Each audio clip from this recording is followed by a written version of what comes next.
उपेंद्र कुशवाहा के साथ जो संजय जायसवाल की मीटिंग चल रही थी, वो मीटिंग फिलहाल खत्म हो गई है। अभी अभी वो मीटिंग खत्म हुई है और जब संजय जायसवाल, जो कि बीजेपी के प्रदेश अध्यक्ष हैं बिहार के, उनसे सवाल पूछा गया कि मीटिंग में क्या खिचड़ी पकी, तो उन्होंने कहा इसका जवाब मैं बाद में दूंगा। तो बाद में अब उपेंद्र कुशवाहा को लेकर बीजेपी क्या रणनीति अख्तियार करती है? हालांकि उपेंद्र कुशवाहा पहले भी बीजेपी के साथ में थे, फिर बाद में वो बीजेपी को छोड़ते हैं, दूसरी पार्टी के साथ जाते हैं। बिहार की राजनीति बड़ी दिलचस्प है, कभी इनको पकड़ा कभी उनको छोड़ा, इनके साथ गठबंधन में सरकार बनाए, फिर उन्हीं के खिलाफ खड़े हो गए। लेकिन नवल किशोर जी, पहले उनके, लव कुमार जी पहले आप जवाब दीजिए। नीतीश कुमार के लिए असहज स्थिति तो है, एक मुख्यमंत्री के रहते हुए अगर आरजेडी के नेता उनके नेतृत्व को स्वीकार करने को तैयार नहीं है, वो तेजस्वी यादव का नेतृत्व देखना चाहते हैं लव कुमार जी, और आप लोग खंडन नहीं कर पाते। विचित्र स्थिति है आप लोगों की। था कि गठबंधन पर सिर्फ एक व्यक्ति अधिकृत है, लालू प्रसाद यादव जी, आदरणीय लालू प्रसाद यादव जी, और दूसरे व्यक्ति हैं तेजस्वी प्रसाद यादव जी। तेजस्वी प्रसाद यादव जी की तरफ से तो ऐसा कोई बयान नहीं आया है। 25 तक आदरणीय नीतीश कुमार जी के नेतृत्व में सरकार चल रही है। 25 के बाद मैंडेट जो मिलेगा उसके अनुसार तय किया जाएगा। माननीय मुख्यमंत्री जी की इच्छा का हम लोग हर एक कार्यकर्ता सम्मान करते हैं। ये 13.5 करोड़ बिहार के अवाम की इच्छा है। और अभी आपने कहा संजय जायसवाल जी मिलकर आए हैं, अरे तो ये पटकथा ही संजय जायसवाल जी की पार्टी बीजेपी ने लिखी थी और उसी का एक्ट कर रहे थे उपेंद्र कुशवाहा जी। उसी एक्ट के तहत तो फिर वहां जहां तक कहा, डायरेक्टर ने जब तक कहा तब तक वो स्क्रिप्ट पढ़ते रहे, फिर स्क्रिप्ट समाप्त कर दिया, अपनी एक अलग पार्टी बना ली। ये कोई नया परियोजन थोड़ी है, 9वीं बार वो बदले हैं इधर से उधर तक, और बीजेपी के साथ भी वो बहुत दिन तक नहीं टिकेंगे। ये चित्रा जी क्योंकि अति महत्वाकांक्षी व्यक्ति हैं, राजनीति में महत्वाकांक्षा। और कितनी बार आप लोग बदले हैं इधर से उधर? चित्रा जी हमारे साथ, और आप लोग कितनी बार बदले हैं? कभी बीजेपी, कभी आरजेडी, कभी बीजेपी। अरे चित्रा जी याद करिए, हमारे साथ गठबंधन, और इस बार जो हमने गठबंधन, सिर्फ एक भूल हमारी हुई थी, वो 17 में हुई थी, जो हम बीजेपी के साथ चले गए थे। इस बार बड़े उद्देश्य के लिए हम लोग साथ हुए हैं और ये लंबा गठबंधन चलेगा। और जब तक ठीक है सर, कौन सा आपका बड़ा उद्देश्य है ये तो आप लोग ही जाने, लेकिन कम से कम मैं लगातार जो ग्राउंड रिपोर्टिंग कर रही हूँ अलग अलग जगहों पर, आप मेरी बात सुनिए लव कुमार जी, मुझे ये देखकर बहुत दुख होता है कि बिहार का जो मजदूर है वो नागालैंड में आकर यहाँ रोजगार की तलाश में फल की दुकान लगाता है, रेहड़ी पटरी लगाता है। आज ही कई बिहारियों से मेरी मुलाकात हुई जो मोतिहारी से यहाँ पर रोजगार की तलाश में आए हैं। हिंदुस्तान के किसी भी कोने में चले जाइए, अगर मजदूर वर्ग एक बड़ी तादाद में होता है तो वो बिहार से ताल्लुक रखता है। और ये सारी चीजें आप लोगों को देखकर समझकर शर्म क्यों नहीं आती, ये बड़ा सवाल बना हुआ है। पॉलिटिक्स आप लोग इतनी ज्यादा खेलते हैं, लेकिन बिहार के लोगों का कल्याण क्यों नहीं किया जाता, ये बड़ा सवाल है। मैं आपके पास आते हुए अजय आलोक जी, अब नीतीश कुमार के लिए असहज स्थिति है या फिर दोनों हाथ में लड्डू है? हालांकि आज की तस्वीरें 2.5 घंटे लेट से किसान सम्मेलन में पहुंचते हैं तेजस्वी यादव, नीतीश कुमार उनसे बातचीत नहीं करते, तो सरकार में सब कुछ ठीक है या लग रहा है कि वास्तव में स्थिति खराब हो गई है? अजय आलोक जी।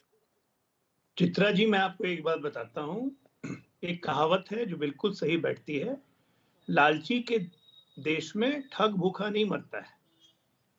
यहाँ सब लालच में है, दुए सपन सबके हैं, किसी को प्रधानमंत्री बनना है, किसी को मुख्यमंत्री बनना है, तो सबको अपनी अपनी कसक निकालने के लिए हैं। लेकिन यहाँ पे मैं बिल्कुल आरजेडी के विधायक विजय मंडल जी के साथ जाऊंगा, जो उन्होंने कहा है कि मार्च में मुख्यमंत्री तेजस्वी बन जाएंगे। क्योंकि देखिए, नीतीश जी को बहुत बड़े बड़े काम करने हैं। जैसे अभी लव कुमार जी ने कहा, बहुत बड़े लक्ष्य निर्धारण के लिए भाजपा से गठबंधन तोड़ा गया है।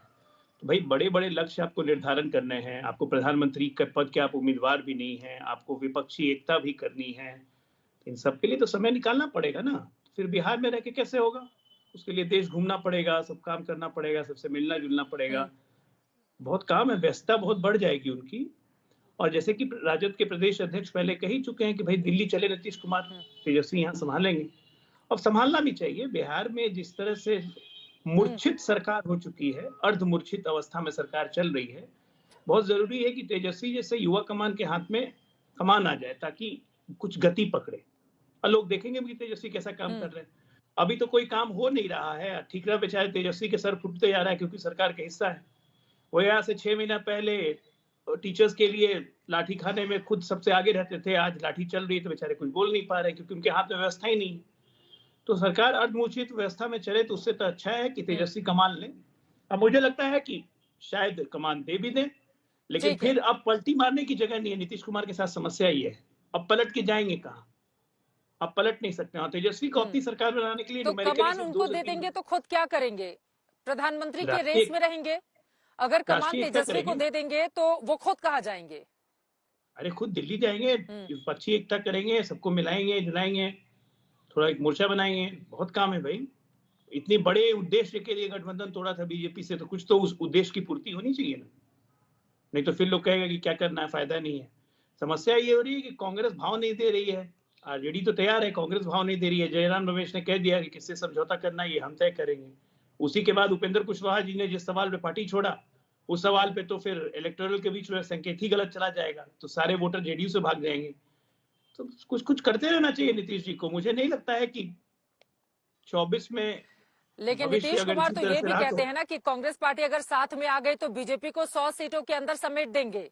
2024 के लिए नीतीश कुमार तो ये भी बड़े दावे करते हैं ना बीजेपी को लेकर। भाई 40 सीटें हैं बिहार में, 100 सीट पे समेट देंगे। नीतीश जी को इस 40 सीट के बाहर में कहां पे अपील है इनकी? तो बोलने के लिए तो 100 भी नहीं बोलना चाहिए था, कहते कि 0 पे आउट कर देंगे। बोल के 100 सीट भी दे दी बीजेपी को, बहुत दी। अगर मैं नीतीश कुमार होता तो मैं तो एक भी नहीं देता।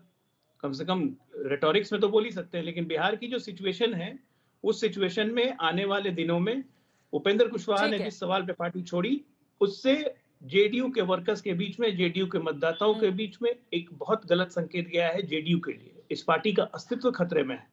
और लालू जी जितने परिपक्व नेता हैं, वो महागठबंधन में लायबिलिटी लेके नहीं चलेंगे।